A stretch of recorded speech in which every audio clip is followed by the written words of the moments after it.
আসসালামু আলাইকুম everyone, welcome back to my channel Mahima cooking house. আজকে আমি আপনাদের তৈরি করে দেখাবো একদম নতুন পদ্ধতিতে কাঁঠাল পুরি পিঠা। এখন যেহেতু বৃষ্টির সিজন, তাই বিকেলবেলা পিঠে না খেলে কিন্তু একদমই জমে না। তাই আমি আজকে আপনাদেরকে একদম নতুন পদ্ধতিতে আর একটা ইউনিক রেসিপি তৈরি করে দেখাবো, একটা সুন্দর পিঠার রেসিপি। দেখুন ডিম ছাড়াই কত সুন্দর একদম ফুলকো ফুলকো পিঠেগুলো হয়েছে দেখতে। তো আর কথা না বাড়িয়ে আমরা রেসিপিতে চলে যাই। প্রথমে আমি এখানে 2 কাপ পরিমাণ ময়দা নিয়ে নিয়েছি। এবার আমি বড় চামচের এই চামচের 1 টেবিল চামচ পরিমাণ চিনি নিয়ে নিয়েছি। মিষ্টির পরিমাণটা আপনাদের স্বাদমতো বুঝে দেবেন। এবার আমি সামান্য পরিমাণ লবণ দিয়ে ভালোভাবে পানি দিয়ে ব্যাটারটা তৈরি করে নিচ্ছি। এই পর্যায়ে আমি 1/2 চামচ পরিমাণ বেকিং পাউডার দিয়ে নিলাম। ভালোভাবে ব্যাটারটাকে তৈরি করে আমি এক সাইডে রেখে দিচ্ছি। এবার আমি এখানে কাঁঠাল নিয়েছি। এই কাঁঠালের ভেতর থেকে বিচিটা ছড়িয়ে নিয়ে আমি একটা একটা কাঁঠাল এভাবে সাজিয়ে রেখেছি। এবার আমি কড়াইয়ে তেল গরম হতে দিয়ে এই কাঁঠালের একটা একটা করে গোল্লা এই ব্যাটারের মধ্যে নিয়ে এইভাবে করে একসঙ্গে চামচের ভিতরে কিছুটা পরিমাণ ব্যাটার নিয়ে এই গরম তেলে ছেড়ে দিচ্ছি।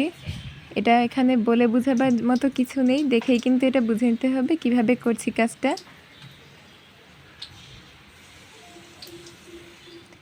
আর দেওয়ার সাথে সাথেই দেখেছেন পিঠেগুলো কত সুন্দর ফুলে উঠেছে।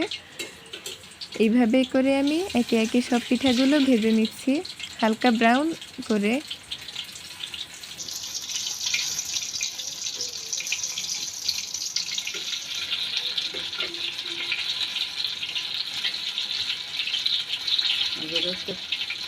এইটা আমার হয়ে গেছে। এবার আমি তেল ঝরিয়ে উঠিয়ে নিচ্ছি।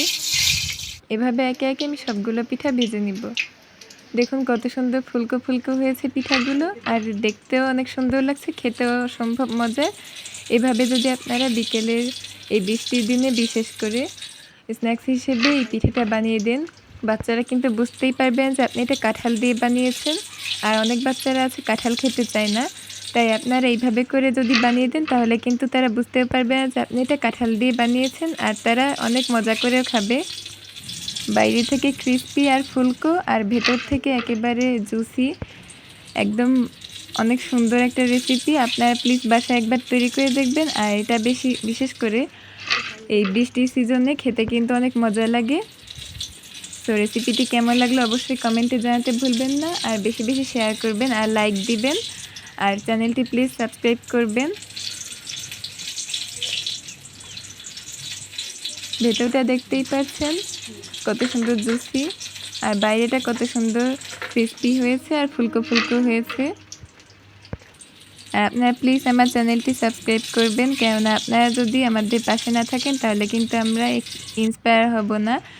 সো প্লিজ আপনারা চ্যানেলটি সাবস্ক্রাইব করবেন, আর যারা নতুন এসে থাকবেন তারা তো অবশ্যই করবেন। সো এবারের মতো বিদায় নিচ্ছি। ধন্যবাদ সবাইকে। আল্লাহ হাফেজ।